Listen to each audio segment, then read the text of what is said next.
Hello, welcome to the sideboard here at the StarCityGames.com Modern Open in Cincinnati, part of the SCG Tour, brought to you by Ultimate Guard. Nick Miller alongside Kyle Boggemes, player we've seen on the SCG Tour quite a bit. We've got a bunch of success on the pro scene as well, and you've been playing a lot of Modern, writing about Modern for this event and for the upcoming Pro Tour, next year. And you've been playing a deck that we saw pop up when Vizier of Remedies was spoiled and came into the format. But the deck has gone through a lot of changes, and you have opted to go to a just Bant build, whereas the consensus when the card came out was the Obzon builds. Yep. So what brought you to the Bant build? So the key behind the Bant build is that I get to focus on a combo consisting of just 2 drops, Devoted Druid, Vizier of Remedies, Duskwatch Recruiter, Walking Ballista, whereas the other combos that include like Kitchen Finks or Knight of the Reliquary, Retreat to Coral Helm they occupy combo slots in the 3-drop range. Bant decks and Abzan decks, there's no shortage of great 3-drops, but all the 2-drops are really mediocre. Yeah. So that was where I wanted to shove the combo in. So it was kind of a natural fit to just ignore the secondary combo of 3-drops. Right, so you're not messing around with any of the extra stuff. You see Knight of the Reliquary with Retreat to Coral Helm and some of the other decks. You see the Kitchen Finks, Malira, all that other things going along with the combo in the Abzan decks. You're streamlined, and the other big pull for blue, I think, is Spellqueller, right? This is the main reason you really want the blue in the deck? Yeah, Spellqueller is pretty much my favorite Modern card and has been since it's been spoiled. Like, I played it in Standard for the entirety of Bant Company when that was the big deck. Then I switched over to Jeskai Flash, and now I'm here. Just have all the Spellquellers I can play. And what makes this card so good in Modern? So I'm 9-2 right now. I've played no buys. I think I've played 11 unique archetypes. Everyone has to have build-up cards in their decks to do something crazy that wins the game on turn 3 or 4. Spellqueller doesn't discriminate. It counters uncounterable things, counters combo pieces, it counters combo payoffs. It just does everything. Yeah, that's the thing. The Exile Clause allows you to get cards off of Cavern and all kinds of fun things people might not expect at first glance. Yep, I countered an Abrupt Decay a couple hours ago. It was great. Yep. Other blue cards we get to use, Reflector Mage, of course you know that card pretty well from Bant Company and Standard. Yep. And of course, Jace Vryn's Prodigy, a card that's seen a lot of play in this tournament, more than I expected. Yeah, Jace was, so like I was saying, like all the 2-drops are pretty mediocre. Jace is like a good card advantage engine. I'm only playing a single copy because the second one isn't very good because they're legendary and there's only so many instants you can flash back. So one of them seemed pretty cool because you can reveal it off a Collected Company and it's pretty great. And the back half of the Planeswalker side, the -2/-0 has been pretty relevant too. Yeah, not to mention you get to bring back a company or whatever you'd like from that point.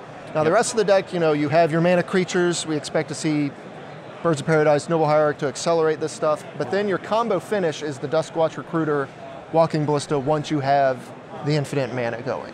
Yep. Yeah, so you generate infinite mana with Devoted Druid, Vizier of Remedies, or rather billions and billions, sure, not infinite. Then you activate Duskwatch Recruiter a bunch of times, look through your deck.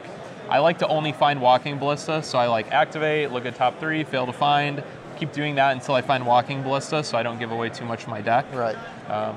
And yeah, it's just like an instant kill, so you can just kill on turn 3 pretty consistently when you're not being disrupted. Is there anything that makes you or hangs you up with only having the one win con in the deck? Do you have to play specifically, or what, with only one option people might know what's going on? Yeah, so I've been working on this deck a lot with another Team RAW teammate, Stu Parnes. We actually played at a local Modern event on Monday, and we were playing the 75 card mirror. And I used Ballista to just kill a random Noble Hierarch, and then he Scavenging used the Ballista. So I was like, oh, I forgot that interaction. Now I can't win instantly. But I just had infinite green mana, so I activated Duskwatch Recruiter, found every green creature in my deck, put them all into play, stacked Gavany Township on top, and then next turn just activated Township and attacked for, lots of damage. Right, so you can just, with the infinite mana, if you can't kill them in one turn, all your creatures should be enough. Yeah, then you have like the tireless tracker that gets a clue, so you can stack Chord of Calling on top of your deck, which then you can chord for a Spell Queller to stop whatever they're going to do on that one turn where you're about to kill them. And then, so you kind of have the game wrapped up with or without Walking Ballista. I actually really like when people get distracted by Walking Ballistas being the finish. Like, it's just not really important at all. Oh yeah, that's pretty great, having a backdoor win that a lot of people aren't going to see. So you got the other value creatures in here: Tireless Tracker, Courser Crucifix, Eternal Witness. Allows you to get back your pieces, get your land drops, draw cards in those matchups. Yep. All right.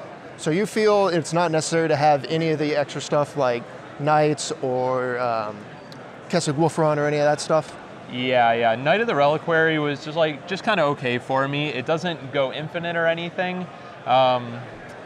And it doesn't like help with my primary Devoted Druid Vizier of Remedies combo, so I kind of wanted to just get rid of it. All the one-ofs like Tireless Tracker, Courser Crucifix, Jace, they generate card advantage, so they're good in the fair matchups, game one, but they also dig you to the combo. Okay. So where do you think this deck is situated in Modern right now, specifically against the top decks? Because over the last couple of Modern Opens, we've seen Eldrazi Tron, Storm, and Death Shadow as the decks rising to the top along with Affinity. Yeah, so I think the Eldrazi Tron matchup is okay. A few other Michigan guys were playing Sigarda, Host of Herons in the sideboard, so you don't get destroyed by all his dust, because you can't sacrifice things. So I think in general, like, that matchup's fine. Storm is definitely not a favorable matchup. Sure. That was what I just lost to, but I think those games were actually fairly close. And Death Shadow I beat yesterday. I think that matchup's okay too. Okay, so we'll move on to the sideboard here. You have a bunch more creatures. Obviously, you're a Collected Company deck, so you have a bunch of threats here. You can hit Geist of St. Traff, 3 copies, 2 Kasali Pride Mage, and then 3 Burrington Forge Tender, along with another Ballista. These all look pretty good in situational spots. The Geist, maybe when you just need to close the door. Yeah, Geist is, it comes in against like every 3-color removal heavy deck, so you can just collect a company into Geist, and they're like, oh, I was like really focused on trading 1-for-1 with your Devoted Druid combo, and you're kind of playing a completely different game plan at that point. Extra Ballista here when you want another way to shoot them down. Yeah, so when this deck started as Abzan, the only card that was actually good in it was Orzhov Pontiff. So if I had access to black mana, I would just play a first Pontiff, but since I can't, Walking Ballista is the second best thing. So okay. It destroys birds and small creatures out of Affinity and the 8-whack deck. And notably, you don't have any real interaction for creatures outside of Spell Queller and Reflector Mage in the main deck, so you have your paths in the sideboard. Yep, Path to Exile comes in when you bring in Geist of St. Traff, so you can clear the way for obnoxious Tarmogoyfs, Death Shadows, Gurmag Anglers, and the like. Okay, and then lastly, Unified Will, a card that sees a lot of play in these creature-heavy decks. This is your anti-combo stuff to go along with Spell Queller, I imagine? Yep, yeah, like against Storm, Eldrazi Tron, I also bring in a couple copies because it counters like all his dust and big Walking Ballistas. And it also counters both Scapeshift and Primeval Titan out of the Valakut-based decks. Okay. Is there anything else you've been trying or your teammates have been working on putting in this deck that didn't quite make the cut? So a couple teammates, so Stu Parnes and I are playing the exact 75. Hello, Stu. And a couple other people, let's see, Raja and Mike Burgoyne. They both like do pretty well on the SCG tour stops too. They're playing Fauna Shaman in place of like Courser Crucifix and Jace Friends Prodigy. So you can just like play Fauna Shaman on 2, then discard a creature, go get Devoted Druid, and you can like kind of combo with that one piece. So it's good when you're trying to just combo as fast as possible. Too cute for your deck? They have their ups and downs. Like Jace and Courser of Crucifix are better against removal-based decks because Fauna Shaman just like dies. You never like generate card advantage off of it. But against combo decks, like having that extra redundancy to win as fast as possible is really helpful. All right, well, you're off to a great start here. You're X2 after 11 rounds. 11 rounds, yeah. Top 8 in sight. You know, you got to finish strong, and a bunch of your teammates are also doing well. So thanks for joining me here in the sideboard. Yeah, thanks a lot. Stay tuned to StarCityGames.com all weekend long for the action here in Cincinnati.